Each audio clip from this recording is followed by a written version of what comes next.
Hey, what's going on, guys? I hope you guys are having a good day. I just realized I actually put the title in wrong on the video. I hit a button and it started recording. So anyway, the topic for today I wanted to kind of hit on is why we support our masters more than we support ourselves. What's going on, Terry? I see you in there. How you doing? It's good to see you. And if you give me 1 second, I'm gonna get us started on our conversation for today. I think it's gonna be a good one. It's one that I wanted to be a little more thoughtful, a little deeper with you guys in terms of talking about kind of what we're seeing right now with the election and all the stuff going on with black politics. And so sorry about the typo in the title. I hit the button and it just didn't, and it didn't. It just I tried to type something, one thing in, and something else came up. So sorry about that, guys. But anyway, so the thing I wanted to kind of hit on is this. You guys have heard me talk before about meritorious manumission. Meritorious manumission is a concept. Give me 1 second here. That Dr. Claude Anderson referred to, and he talks about it in the book Powernomics and Black Labor, White Wealth, and basically meritorious manumission is effectively something that happened during slavery. If you know that a lot of what we're battling against in the black community is the slave mentality. We still got a lot of slaves walking around. A lot of us are still, somewhat backward in our thinking. A lot of us are, in a world where we're kind of caping for white folks and kind of doing what they want us to do as opposed to doing what's best for ourselves. And there's a history to this. There's actually a reason and a rhyme to all of this. And I'm gonna break some of this down for you real quick today. So anyway, do this for me. If you're on social media, if you're on Facebook, YouTube, Twitter, Instagram, make sure you hit the like button, share button, and subscribe button. There should be a thumbs up button or something like that. So make sure you connect so that we can stay connected. Also, if you'd like to get text alerts for when I go live, just text the word voice to 31996, VOYCE, that's my name, to 31996. So I want to say hi to Nakia and Tyrone, Slater, Diana D, Sean Mays, Adrian Workman. I also want to say hello to those of you who are part of our League of Intelligent Black People. The League of Intelligent Black People is the group of people who have stepped up to help support the channel. And in exchange, I love going in and answering your questions and talking to you guys and hearing what you have to think or what you have to say. And also, you guys can kind of pick the topics. If you have a topic that you want me to cover, just put it into the thread, the private blog post for the League of Intelligent Black People, and I will cover that topic if I can, if I'm qualified. If I'm not qualified, I'll just say, here's another place I think it would be better to talk about it. But most questions, I'm happy to take a shot at, and all that good stuff. And so anyway, if you want to join the League of Intelligent Black People, you can actually go to intelligentblackpeople.com. That's intelligentblackpeople.com. Our mission is to bring Black intelligence back and to make that into a thing. We have too many people that are committed to ignorance, and ignorance kills. Ignorance destroys communities. Ignorance leads to people to perish. Ignorance is genocidal. And so anyway, let me show you what I was looking at. I was looking at this book by Dr. Claude Anderson. The book is called A Black History Reader.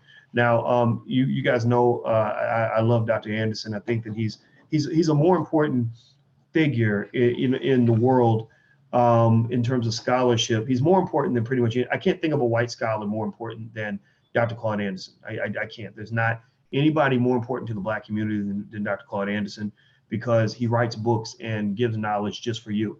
And a Black History Reader is it should be the first history book that your child reads, because it gives history from a Black perspective. It gives Black American history from a Black American point of view. It doesn't feed you a bunch of George Washington BS and a bunch of Christopher Columbus nonsense. It feeds you the information that you need. And what he does is he has a lot of questions that he asks in this book that he answers those questions. And then you're best able to kind of understand, like, okay, that's why we got so much cooning on TV, because it started, he'll say, oh, in 1837, they made a law that said, you know, that coons get an extra $10 with their bowl of chicken, and that tradition has continued, and now you get Negroes on, you know, on the Today Show or on CNN or whatever, right? And so I'm being silly, but my point is that if you look at the history, then what happens is that the world around you makes more sense when you understand history. If you don't know history, nothing makes sense, right? And so anyway, I encourage you guys to feel free to take a look at the book. I know at powernomics.com, Dr. Anderson sells a lot of his books, and also we have a lot of books that I recommend at drboycebooks.com. That's drboycebooks.com. So on page 116 of a Black History Reader, he asks this question. He says, "Are Blacks too race conscious? Are we too conscious about race? Like, is race, you know, too much, you know, on our minds? Are we thinking about it too much? Are we obsessed with it? Are we not obsessed enough with it? You know, and if so, how do you remedy that, right?" So what he says is that first he starts off by saying Blacks are not too race conscious. He says, in fact, actually, in reality, they are not race conscious enough, as demonstrated by their dogged pursuit of social integration over the past 50 years, while the rest of America was balkanizing along ethnic and racial lines. So what he's basically saying is that everybody else is playing a game that says, you know, I'm gonna take care of me and mine. I'm gonna get together with my people. We're gonna save each other. And Black folks was sitting around saying, whose team we gonna join? Who we gonna help out? Which you know, we gonna go help Massa? We're gonna go help somebody else, right? Because we weren't race conscious enough. Well, everyone else was very race conscious. And he says, today, an increasing number of Black Americans are imploring Blacks to rebuild Black communities and spend their money with Black merchants. Clearly, pay attention now, clearly the mere fact that Black Americans have to be encouraged to do what whites and other ethnic groups do instinctively indicates that Blacks are not race conscious. So he's saying that the things that come natural to other people do not come natural to you. You know, you hear people say that to you. You hear somebody say, "Hey, y'all, we need to buy Black. Let's go support our own." And you're like, "What the hell's wrong with that nigga? What's wrong with that Negro? He talking crazy, talking about supporting our own and buying in our own community and building our own schools. Like that's radical. You're gonna get us fired." Right? That's kind of our mindset, right? We have a mindset that says that when a Black person says, "Let's just take care of other Black people," we label that person. You know, when I talk about politics, and I've never told, I get angry messages from Negroes every day who are mad as hell at me because they think I'm going around telling Black people not to vote. A lot of Negro, and just so you know, if you're one of those people who sent me those messages, just know right now that shit's getting ignored. I ain't even reading it. I look at it, I read the first line, I'm like, okay, this person don't get it, so I'm not even going to read the rest, right? So just know you're being ignored, but keep sending it. That's cool. It's all good. You have your right to believe what you want to believe, but let me just make that clear. Especially with the elections and all this stuff kind of happening, I have never told Black people not to vote. I do not tell Black people not to vote. I've told Black people that I'm not voting. And I've said, you should vote if you feel that the parties care as much about you as they expect you to care about them. All I've said is put your community first. Be race conscious. Give a damn about yourself for a change. Maybe the reason that your community is neglected is not because other people are neglecting you. Your community is neglected because you're neglecting yourself. You're neglecting yourself. If a person's sitting there and they're unhealthy and they're starving and they're stinking and they're about to die because nobody's done anything to take care of them. They haven't been fed, haven't been washed, haven't been clothed, haven't been educated, haven't been loved. Sure, they could say, well, the reason I'm in this condition is because the world has neglected me, right? I'm a 47-year-old Black man, and the reason I'm hungry and stinking and in a shitty situation is because my mama neglected me. My mama abandoned me, and she neglected me and didn't do what she was supposed to do. Well, somebody might look at me and say, well, Boyce, no, actually, you neglected yourself. You can feed yourself if you want to. You can actually educate yourself. You can take your funky ass upstairs and get in the shower, right? And so for Black people, that's our mindset. Our mindset is, our communities are falling apart behind. How often do you hear conversations like that where they'll talk about Black communities that have been left behind. Black people have been left behind in the economic growth of America. Black people have been Black children are being left behind in the school system, right? No child left behind, left behind. We've been left behind. We've been neglected by other people. They've neglected the urban decay. They've neglected all the suffering of Black people. How often do you hear that? So you're sitting here and you notice how your community's been neglected. And you think you've been neglected because the whole world has neglected you, when the whole world ain't never gave a damn about you, and nor was it their job to ever really care about you. The reason you're neglected is because you've neglected yourself. The reason you have no jobs is because you don't build any businesses. It would be foolish for you to think that you have no jobs because white people won't hire you, because white people never wanted to hire you anyway. White people never built businesses saying our goal is to build this corporation so we can hire Black people. They ain't never once said that shit ever. They might write a little BS diversity statement like, oh, well, we as a corporation believe in diversity and equal treatment under the law for everyone, regardless of race, religion, gender, and whatever else.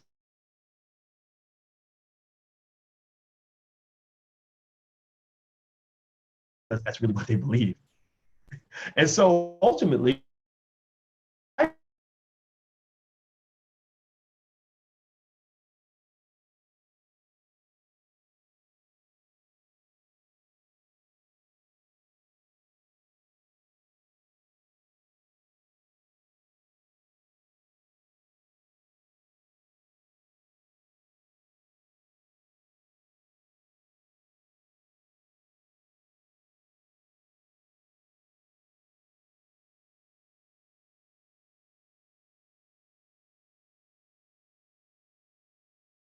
and what I want you to kind of understand as well, though, is that there are lots of communities that are under. Somebody says that they lost the stream. Give me 1 second. Let me see if I can make the stream come back. If you're on YouTube, I hope you guys can hear me. Let me know if you're on YouTube, if you can hear me. I see Reign Supreme and Tyrone Slater and Dez and Hetty and Unapologetic African. Somebody, Jade, how you doing, Jade? Tell me if you can hear me on YouTube. It looks like on Instagram I'm coming through. On YouTube, I mean on Facebook, I'm coming through. Okay, there we go. Okay, so if I ever leave, if I ever disappear, just know that I ain't gone for good. I'm gonna come right back. So don't leave. Just sit there, like go pee or something, and I'll be right back. So anyway, let's read more. Let's go more.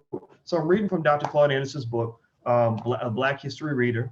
And you know what? I'm about to keep it 100 real quick. I'm gonna tell these kids to shut up, because we up here talking, we planning a revolution and they up here acting like some damn jungle bunnies. So give me 1 second, I'll be right back. I need some quiet, please. Stop all that yelling, thank you.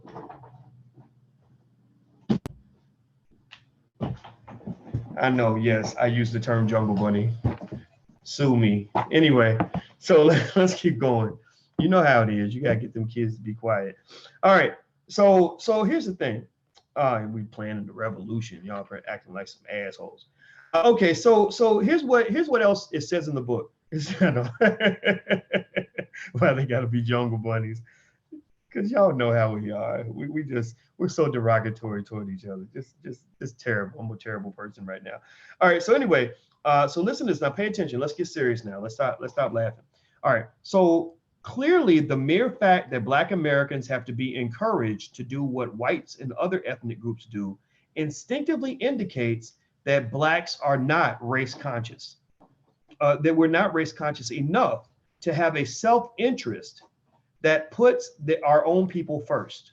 So basically, that's what he's saying. He's saying in this book that the fact that we have to be alerted to the importance of buying Black says that you're already missing the game. Like you literally are on the basketball court trying to play football, or you're in a tennis match and you bought a golf club.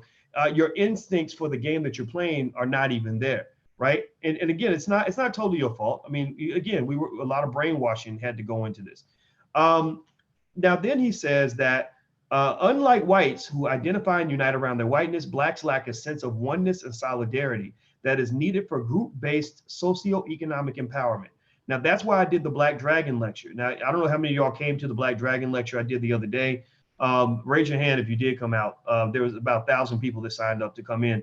I did that lecture for the public because I felt like the Chinese government actually has the closest thing to a working powernomic system that I've seen on a mass scale.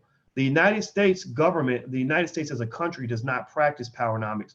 The Chinese practice powernomics because they think in terms of oneness. It's sort of like it's all about China. It's all about China first. It's all about working together. And they apply that to an economic model that has similarities to capitalism, but it's not hardcore gangster, rugged individual capitalism, right? So what he's saying though, even with white folks though, that they may not practice Chinese style powernomics, but they do have a sense of unity where they do take care of themselves and take care of each other and have unified goals that they're able to achieve as a group. So anyway, let's see here. Blacks have had short spurts of race consciousness in which they tried to come together to pool their resources in their own best self-interest, but those periods did not last long, and blacks rarely played a team sport long enough to prosper. During the 360 years of slavery, blacks could neither move nor assemble freely and unsupervised. It was difficult at best for black slaves to develop a sense of unity when they lived in monitored cabins on scattered farms and plantations throughout southern states. Slave drivers and plantation overseers conditioned blacks to see life and the world. Pay attention now, this is where we're getting back into modern day society. They were conditioned to see life and the world through the eyes of white society in general and white slaveholders in particular.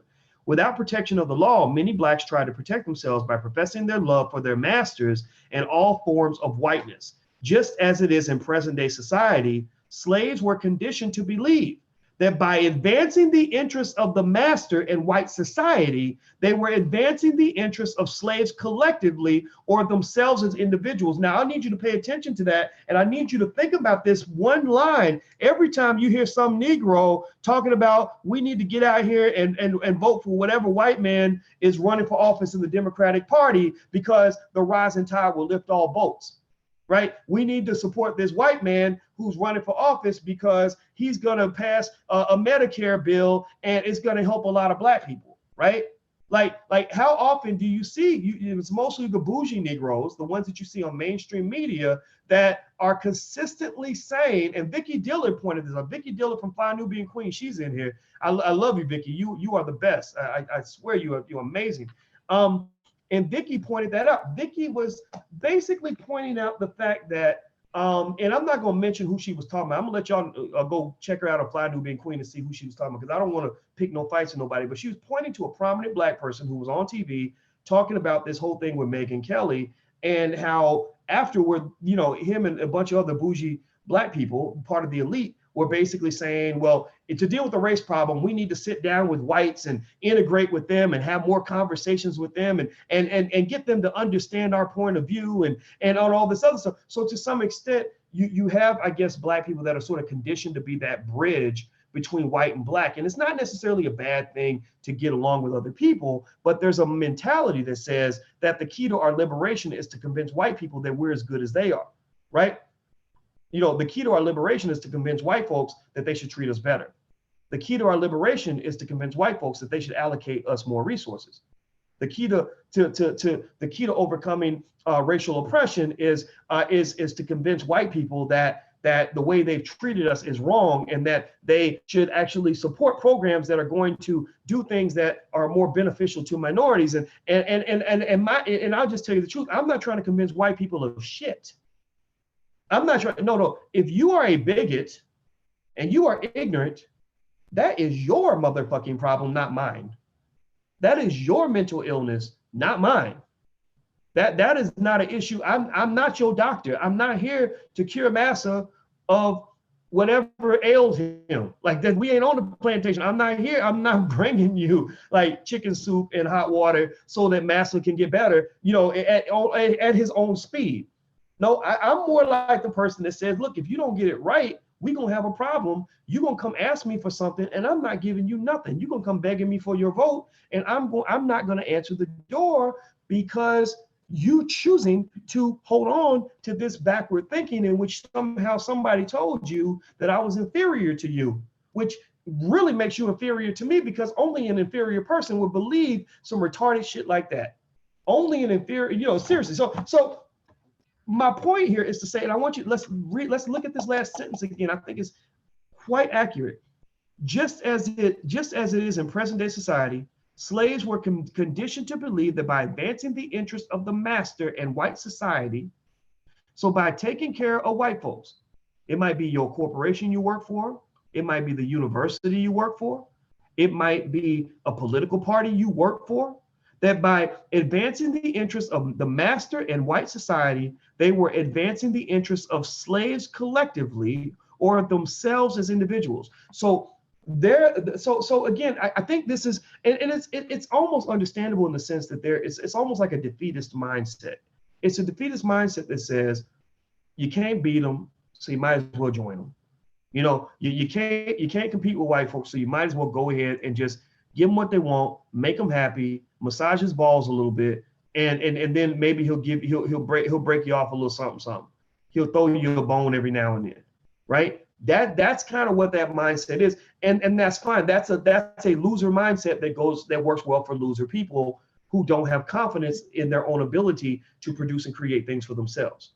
Right? So if you and I are talking about how horrible the schools are in our neighborhood, the loser mentality is we got to vote for the right politicians so they'll put more money into the public schools so that these white teachers who come and teach black children will have a little more resources and they'll educate our children and not throw them all in jail so that at least some percentage of them will be okay, right? That to me is a defeatist mindset, right? A stronger mindset, which you might hear from, say, the Nation of Islam, is I'm taking my kids out of that damn school right now.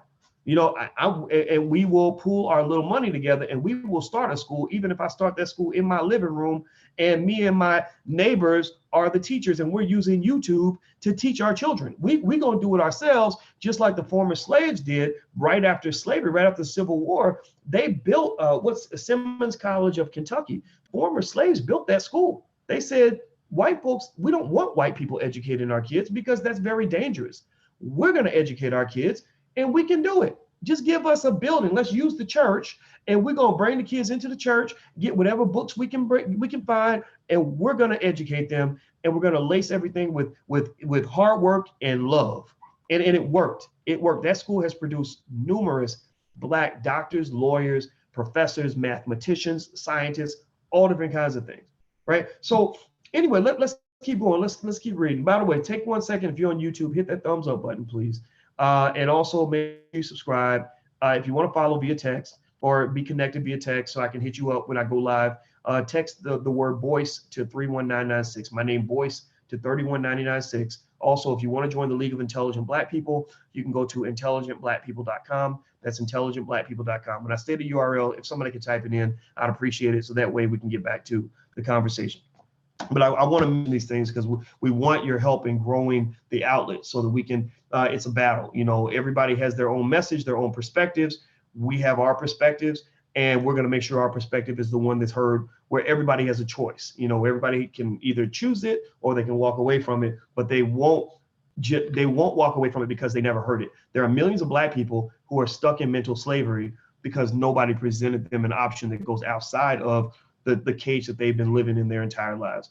So I want to help people out of that cage. Now, I want to read more. Now, pay attention. This is really good.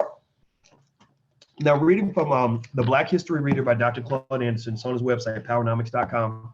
Every black child should read this as one of their first history books, along with the other books. I keep all of Dr. Anderson's books right next to me. I have Powernomics here, Black Labor, White Wealth, and he has another book called Dirty Little Secrets. And these are almost like my little Bibles. Where this is where I go when I really want to get that information that you don't get in school, that you're not going to get on TV, mainstream type stuff. So it's very good stuff, well referenced, all this stuff. So anyway, let me read more. It says, during the post-Civil War period, millions of newly freed black people for the first time focused on being black and coming together in a sense of oneness. They could see the world through the eyes of a black consciousness instead of through the eyes of the slaveholders' whiteness. Now, listen to this. This is interesting because he's talking about how you were better off before they started integrating your black ass.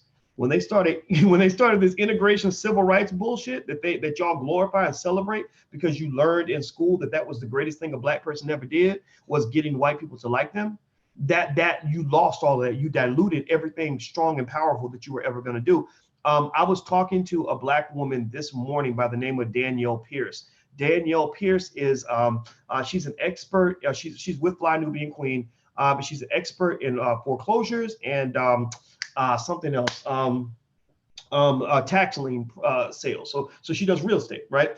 And one of the things that was interesting is I said, so tell me about your background. Where are you from? What do you do? She said, I'm from Southside Chicago. She said, I was in corporate America for a while, and I just decided to leave because I didn't want to be there, and it wasn't a place where I was comfortable.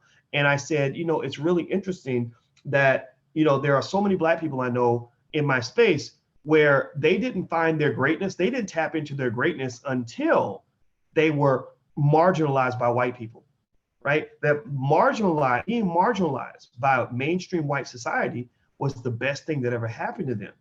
Because you go to white man university, and you go get $60,000 in student loan debt. You got your little bachelor's degree, you get your little job at White Man Corporation, and you're working there, and you're getting hit with all these microaggressions, all this mistreatment. You're getting hit by this glass ceiling that's especially low for Black people. You're being hit with all this maltreatment that makes you very unhappy, not to mention just the humdrum irritation of dealing with corporate America in the first place.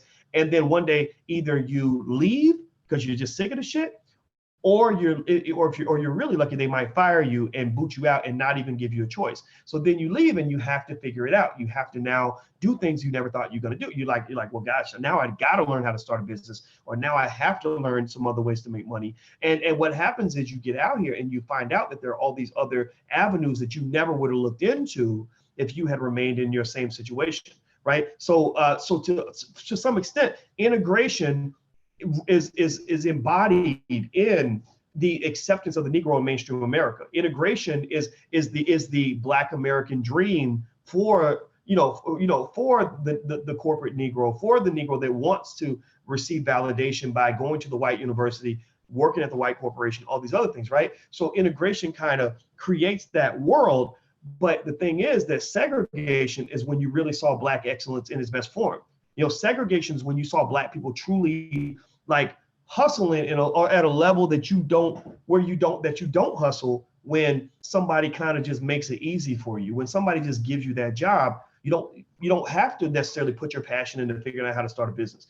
It's almost like if somebody gives you a place to live, then you never have to learn how to build a house, right? So we lost our ability to build a house because somebody gave us a place to live. The problem, though, is that two things. One, they would let you live there, but they didn't let you own the place you lived. So you were renting a room as opposed to owning a house. And then, then number two, there was not enough room in the house for everybody. So white corporations cannot hire every Black person in this country. White corporations can only do what they did with the Jackie Robinson thing with the Negro Leagues. They're like, look, we don't want all your players. We can't accommodate all your players. We don't want everybody that's associated with the Negro Leagues and all the vendors and the businesses and everything else. We just want to skim the cream off the top. So we're going to take Jackie and we're going to bring him in. Everybody else is to hell with them, right? So anyway, Black excellence was best exemplified before integration. It was exemplified during segregation because we had to find a way to make a way. And the only place you could turn was to other Black people. So listen to this, pay attention. He says, during this post-Civil War period, millions of newly freed Black people for the first time focused on staying Black and coming together in a sense of oneness. They could see the world through the eyes of a Black consciousness instead of through the eyes of slaveholders' whiteness. They began transforming their lives from usable property into exceptional human beings with special gifts. They used their new sense of group oneness. This is after the Civil War, before Dr. King. During this so-called terrible period, you taught that in white school that it was such a horrible time during Jim Crow segregation. Pay attention, listen to this. They began transforming their lives from usable property into exceptional human beings with special gifts. They used their new sense of group oneness to build Black churches, schools, businesses, newspapers, social organizations, banks, insurance companies, funeral homes, and burial associations, broom factories, mattress factories, movie theaters, factories for Black hair care products, and independent communities.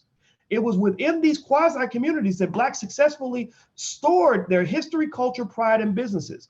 An unintended result of Jim Crow segregation was that it forced Blacks to do what they should have done normally And they owned and operated more businesses during segregation than they have under the illusion of social integration. So basically, he said that while we really want to sort of look at segregation as this horrible, demonic, terrible thing, he is saying that segregation pushed us to do the right thing. It pushed us to do something that we should have wanted to do, and it accelerated the process. And that's really true in life. A lot of times you are at your best when you feel like your situation's at its worst. You know, when the pressure's on, that's usually when you push yourself to a level that you never thought you'd reach. You know, like it's like I almost it almost really honestly makes me think about like love, like a bad relationship. You know, you ever see somebody who's in a bad relationship, but they stay there because it's comfortable and it's familiar, and they stay there because maybe they're afraid of leaving. Like, well, if I leave, maybe nobody will want me. If I leave, I won't get to see this person again. If I leave, I won't be able to pay my own bills, right? And then one day you luck out and they just dump your ass. They just dump you. And so what happens? You're all devastated. You're broken down. You're like, oh my God, what am I going to do? I can't make it. And then one day, you know, you just wake up and, you know, maybe you hear the song I Will Survive on the radio or something, and it just lets you know like you got to get up off the floor, or maybe you meet somebody better and you fall in love, or you start realizing all the things that you can do now that the person's gone, or you start remembering all the things about the person you couldn't stand. And then suddenly you find yourself having a whole new life and a better life than the one you had before, but you needed somebody to kind of nudge you along to break that addiction that you had to an unhealthy situation. So ultimately, that's what you have when you're talking about the relationship, the abusive marriage between Black people and white people. It is an abusive marriage. You know, if you look at any abusive marriage, it's not a loveless marriage, right?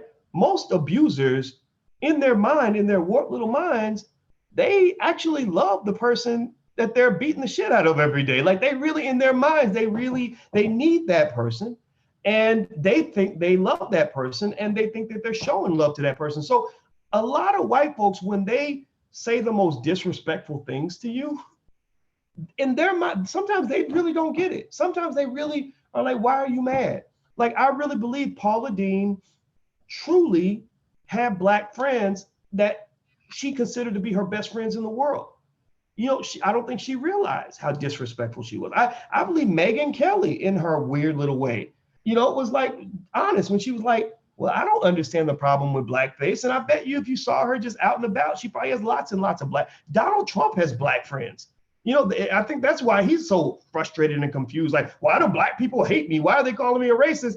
You know, because he doesn't see it. He's like, well, wait, I got 20 Black people around me, right? These are my buddies. You know, I'm the godfather to his son. His first bodyguard for 30 years was a Black man. So in his mind, he really thinks he has a good relationship with Black people, which is why I think he's confused when we tell him, no, actually, it's an abusive marriage. It's a very abusive relationship.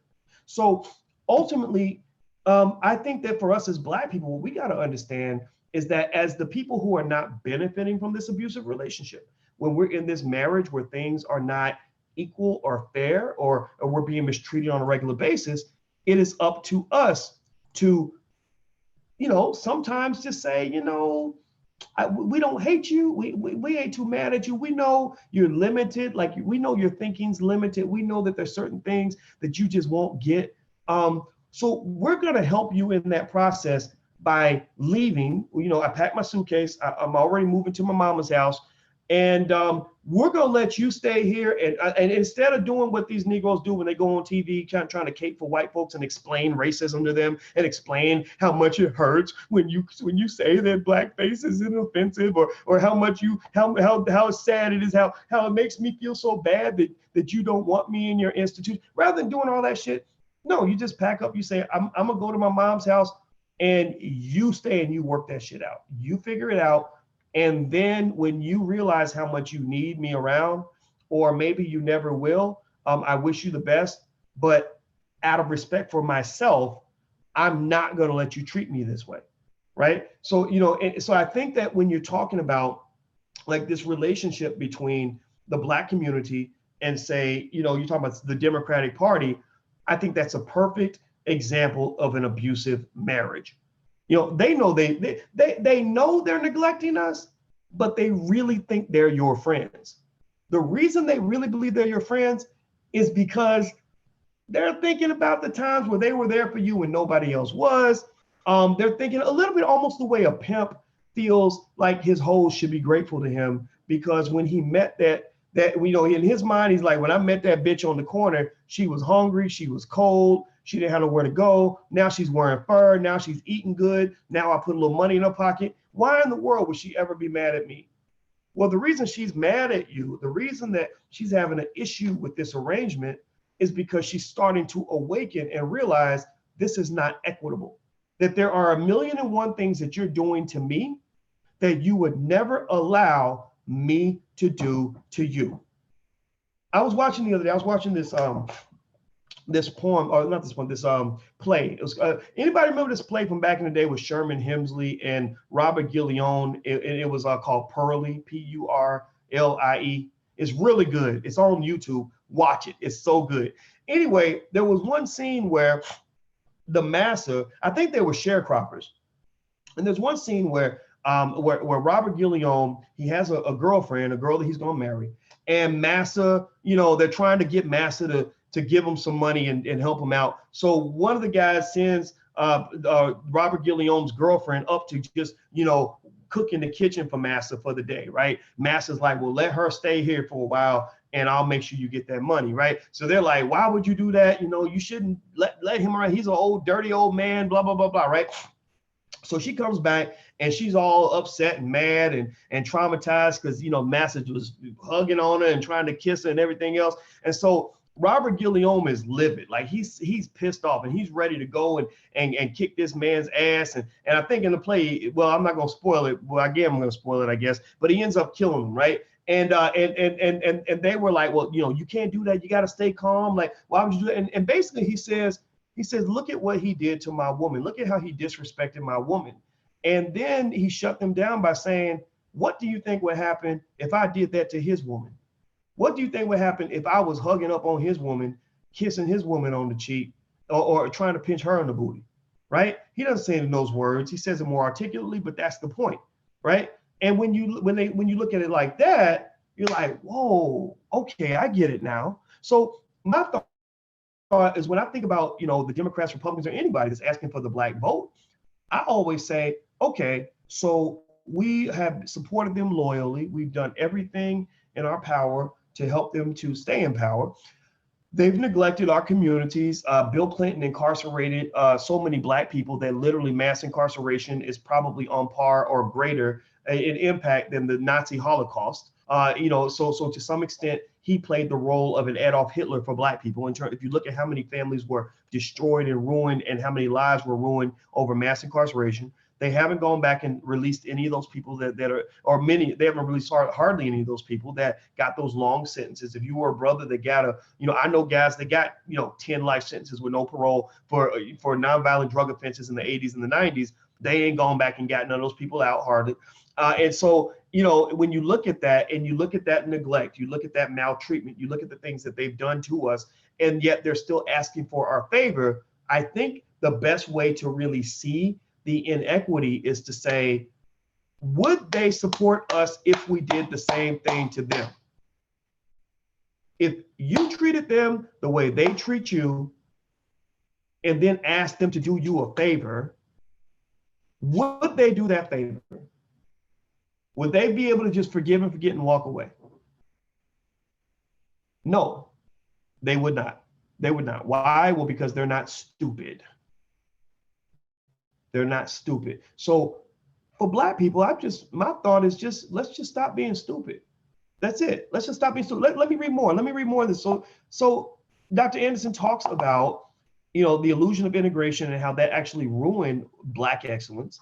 He mentions the black churches, schools, businesses, newspapers, social organizations, banks, insurance companies, funeral homes, and burial associations, broom factories, mattress factories, movie theaters, etc., that were built during segregation. He says, it was within these quasi-communities that Blacks successfully restored their history, culture, pride, and businesses. An unintended result of Jim Crow segregation was that it forced Blacks to do what they should have done normally, and they owned and operated more businesses during segregation than they have under the illusion of social integration. Let's keep going. He says, during the 20 years between 1915 and 1935, when we were oppressed, right, super oppressed, supposedly more oppressed than we are now, during the 20 years between 1915 and 1935, race consciousness emerged again. Aggressive Black visionaries like W.E.B. Du Bois called for Black politics. Marcus Garvey called for Black economics. Carter G. Woodson for Black culture and Black education. Elijah Muhammad for Islam and a Black nation. And the Harlem Renaissance celebrated Black artists and entertainment. The sense of Black race consciousness was prevalent and profound, but it was short-lived. When the Great Depression ended in the 1930s, institutionalized Blacks, i.e. civil rights leaders, ministers, and newspaper owners, connect that to the present. Shit, he ain't talking about 1938. He's talking about 2018, goddammit. This is the same damn people, same people.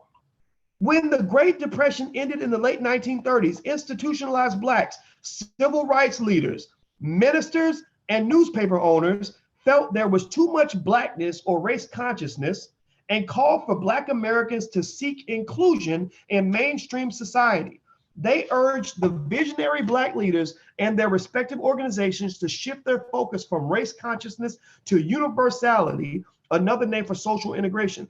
The march away from race consciousness and towards social integration progressed into the 1960s civil rights movement. The civil rights movement, led by institutionalized Black leaders, clashed with younger Blacks who organized the Black Power movement and demanded more Black consciousness. The Black civil rights movement's push for social integration garnered more attention, acceptance, and respect within mainstream society because, pay attention now, because whites felt more threatened by the Black Power movement. So they let in the Negroes in the civil rights movement. They let in, the Dr. Kings and everybody associated with him because they didn't want to mess with Malcolm. They didn't want to mess with the Black Panthers. So let me keep going. Let me see here. Whites felt more threatened by the Black Power movement. In response to white anxiety to Black consciousness, the government intervened and destroyed the Blackness movement by distorting its activities and criminalizing its leadership. A few years into the civil rights movement, Black leadership abandoned Black race consciousness and pledged their commitment to public policies of political correctness involving immigrants, women, and various other fabricated minorities. If that ain't 2018, I don't know what is. Every time I hear something, I swear I can't watch it. I saw some stupid stuff Angela Rye was doing on BET, and again, institutionalized Negroes on BET, and all the conversation is almost always about immigrants and feminism and all this other shit, LGBT stuff and all this other stuff. And all those issues are fine. If you support all that, that's cool. But how come Black people are never listed at the front of the list? Why are we always at the back? And so anyway, let me keep reading. Let me keep going. I gotta calm down because this is pissing me off. So Black leadership abandoned race consciousness and pledged their commitment to public policies of political correctness involving immigrants, women, and various other fabricated minorities. Did Black leaders truly believe that whites would voluntarily give up their own race consciousness, sense of oneness, and voluntarily give up, and whiteness together? Racism is a team sport, which means a group must play as a team or risk losing by default. Civil rights leaders, ministers, and elected public officials soon abandoned all forms of exclusive Blackness. They joined mainstream white society's focus on fabricated classes. Fabricated classes, minorities, diversity, and open door immigration policies. They thereby allowed white society to capture and corrupt the civil rights movement, pervert its language and goals, use Dr. King's concept of a colorblind society to extract race out of racism, and demonize all forms of Black consciousness. So they used Dr. King as a way to kill off the ability of the Black man and the Black woman to advocate for themselves as a unique entity that has had a unique experience in America. They watered your shit down. That's what he's basically saying. Let's keep going. Let me make sure when I'm reading, I lose my spot. So I don't want to keep reading the same stuff over again. So just like during slavery, whites were more at ease with Blacks who were colorblind and accepted the racial status quo. Slavery and Jim Crow semi-slavery in the United States did more than rob blacks of their individual dignity. It robbed them of their social cohesiveness and pride and discouraged cooperative behavior. Race consciousness is essential for self-sufficiency, but there are no mainstream incentives or rewards. So basically, let me just tell you, this is a warning. This is a warning to anybody watching this right now. When you hang out with people like me, you ain't gonna get your good nigga sticker from white America. You are not gonna get your good nigga sticker from white folks. You're not gonna get that job that you're trying to get with the big corporation. You're not gonna get, if you're trying to go on TV, you're not gonna get that job with the major networks. You're not gonna get, if you're a professor, you're not gonna get be loved by white mainstream institutions. You're not gonna get all the awards and fake awards and accolades they create for black people who fit in. You're just not. You're not. You have to let that go. You have to let that go and grab something else. What he's basically saying in this last sentence, pay attention. He says race consciousness is essential for self-sufficiency. So in order for you to survive as a black person in America, you must be race conscious. You must know that you're black. You must know the importance of sticking together. You must know the importance of building your own. But race consciousness, while it is critical for self-sufficiency, there are no mainstream incentives or rewards. White people will never reward you for being authentically black. They will never reward you for that. So don't go to work and think that, and I say this, maybe I'm not talking to you, maybe I'm talking to myself. Maybe I'm talking to myself because I remember when I used to when I taught at Syracuse University, and my goal was to be the best black financial scholar I could be. And I wanted to do these projects that they called a scholarship in action, where they wanted you to go out in the community and engage in the community and all that. And I was like, yeah, I want to go out and engage with black people and do this great stuff for black people. And it was working. I was doing a damn good job. I was getting accolades from everywhere, all around the world. People were saying, oh, wow, my kids are going to Syracuse University because Dr. Boyce Watkins is there. It was working. And I was confused, though. I was really confused. I was like, well, if it's working and I'm doing what I'm supposed to do, I'm kicking ass and taking names and my work is being noted worldwide, why are y'all not rewarding that? Why are you not, why did the white guy get the raise and the promotion and not me? Why is it that you're not, I was on CNN 4 times last week talking about important issues and you didn't mention that, but you mentioned when Bud down the hall got into the local newspaper.